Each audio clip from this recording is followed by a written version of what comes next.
হিন্দুদের সবচেয়ে বড় উৎসব এবং শিরকের সবচেয়ে বড় আয়োজন আল্লাহর জমিনে, এটা যখনই হতে যায় তার আগে এবং এটা চলাকালীন সময়ে মিডিয়াতে এক শ্রেণীর লোকেরা এই স্লোগানটা খুব বেশি বেশি আওড়াতে থাকেন, ধর্ম যার যার, উৎসব সবার।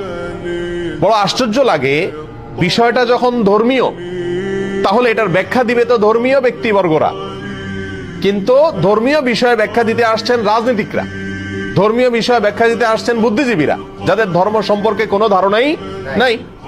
এটা হলো সবচেয়ে বড় আশ্চর্যের বিষয়। একজন মুসলিমের জন্য হিন্দুদের দুর্গাপূজাতে কোনোভাবে অংশগ্রহণ করা জায়েজ কিনা, অনুমোদিত কিনা, এ বিষয়টি তো সিদ্ধান্ত দিবে ধর্ম বিশেষজ্ঞগণ, উলামা একরাম, কারণ বিষয়টা ধর্মীয়। অতএব এটা হলো একটা আশ্চর্যের বিষয়। দ্বিতীয়ত হলো, এই স্লোগানটার মতো অন্তঃসার শূন্য, অযৌক্তিক এবং হাস্যকর আর কোন স্লোগান হতে পারে না। এই স্লোগান যদি যৌক্তিক হতো, এটার যদি অন্তঃসার থাকতো, তাহলে তো এই স্লোগান মুসলমানদের ঈদের সময়, উৎসবের সময়ও আসতো।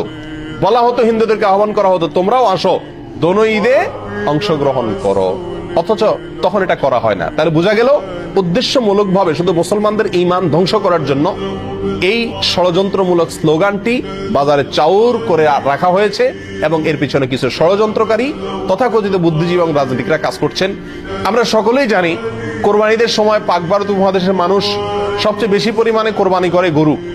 যদিও গরু ছাড়া অন্যান্য পশু কোরবানি করা যেতে পারে, যেহেতু মুসলমানদের কাছে গরু খাওয়া হালাল, বিধায় গরু কোরবানি করে আমাদের দেশের মানুষ বেশিরভাগ ক্ষেত্রে। আর এর জন্য কোরবানি দিলে মানুষ বলে অনেকে বকরা ঈদ। বাকারা শব্দ, বাকারা আরবি, বাকারা মানে গরু, সেখান থেকে বাকরা ঈদ বলে বা বকরি ঈদ বলে। বাকারা বা বকরি আরবি গরু থেকে, তার মানে গরুর ঈদ। ঈদটাই হলো গরু জবাই করে গরুর গোশত খাওয়া, বিতরণ করার উৎসব। তাহলে সেই কোরবানির ঈদে যদি হিন্দু ধর্মের লোকদেরকে আহ্বান করা হয় যে তোমরা আসো, গরুর গোশত খাও, তাহলে এটা তাদের জন্য অপমানকর হবে কিনা, তাদের জন্য কষ্টের হবে কিনা? কারণ তারা গরুকে পবিত্র মনে করে, গরুকে মা মনে করে, গরুকে পূজা মনে করে। সেখানে গরুর গোশত খাইতে যদি আসতে বলা হয়, তার মাবুদের, সে যাকে ইবাদত করে, পূজা করে, তার গোশত খেতে তাকে যদি আহ্বান করা হয়, তাহলে এর চাইতে বড় অপমানের আর কষ্টের কি হতে পারে?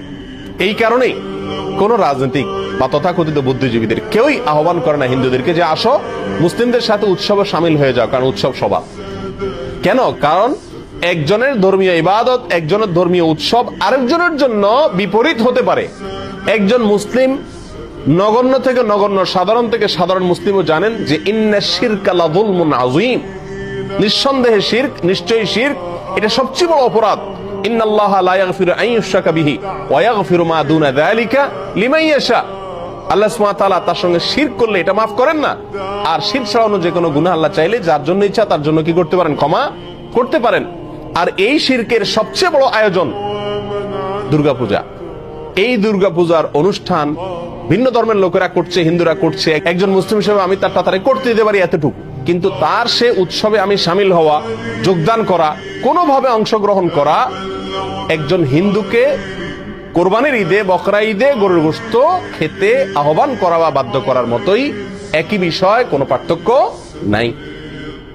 হিন্দুদের যে ধর্মীয় অনুভূতির কথা চিন্তা করে কোরবানির ঈদে তাদেরকে গরুর গোশত খেতে আহ্বান করা হয় না, ঠিক একই চেতনা থেকে, একই চিন্তা থেকে, একই লজিক এবং যুক্তি থেকেই মুসলমানদেরকে দুর্গাপূজা বা হিন্দুদের এই সমস্ত পূজার মধ্যে সামিল হওয়ার জন্য আহ্বান করা উচিত নয়, অন্যায়, অন্যায্য, অযৌক্তিক এবং অন্তঃসার শূন্য আহ্বান এবং দাবি।